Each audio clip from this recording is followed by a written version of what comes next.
Hey everyone, and welcome back for another deep dive. Always a pleasure. So today, we're going to be looking at something a little bit different. Okay. Um, we found this really interesting post online, Mm-hmm.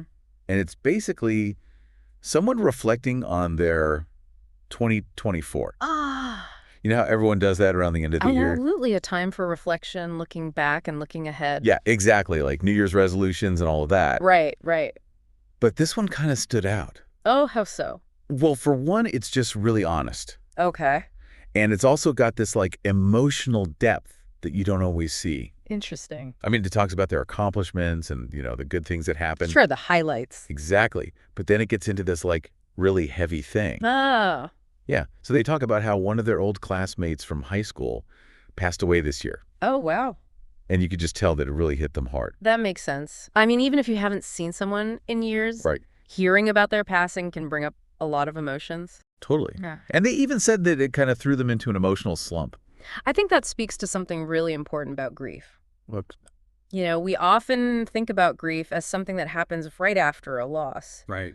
But it can actually linger and resurface in unexpected ways. Especially around times like the holidays or a new year. Exactly. Those transitional periods can be really triggering. So how do you think someone can navigate those feelings, especially when they're trying to set goals for the future? Well, the first step is acknowledging those feelings. Not trying to push them down. Exactly. Suppressing emotions only makes them stronger. So you're saying it's important to actually sit with those feelings of sadness and grief. Yeah, and process them in a healthy way. That makes sense. And this person actually talks about how they're trying to do that. Oh, how so? They've got these New Year's resolutions, and they're all about connecting with people and pursuing things that bring them joy.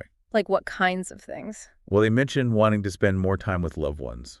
That's lovely. Prioritizing relationships is so important. Yeah, and they also talk about finally tackling their bucket list. Ah, fulfilling those dreams and experiences. Exactly, like skydiving or traveling to some exotic place. Sounds exciting.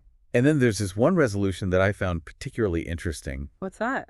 They want to write more stories. Oh, that's cool. Yeah, and it Hmm. made me wonder if that's their way of processing their emotions. Creative expression can be incredibly therapeutic. Right. Writing stories can be a powerful outlet for exploring your feelings and finding meaning.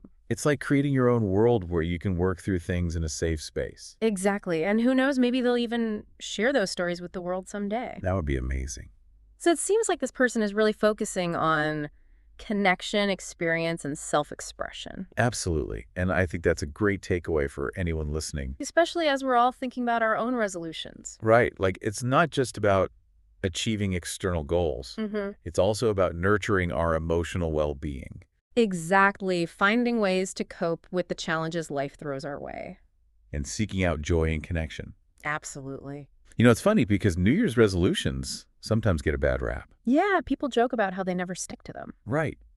But I think there's something really powerful about that ritual of reflection and setting intentions. Absolutely. It's a chance to hit the reset button and focus on what matters most. Yeah, and even if we don't perfectly achieve all of our resolutions. It's the process that counts. Exactly. The act of setting those intentions and striving for something better. That's what growth is all about. So as you're thinking about your own 2025, Mm-hmm. here's a question to consider. Okay, I'm listening. How might reflecting on both the highs and the lows of 2024 shape your aspirations for the new year?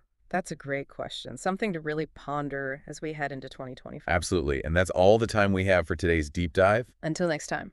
See you then. Bye. Bye, everyone.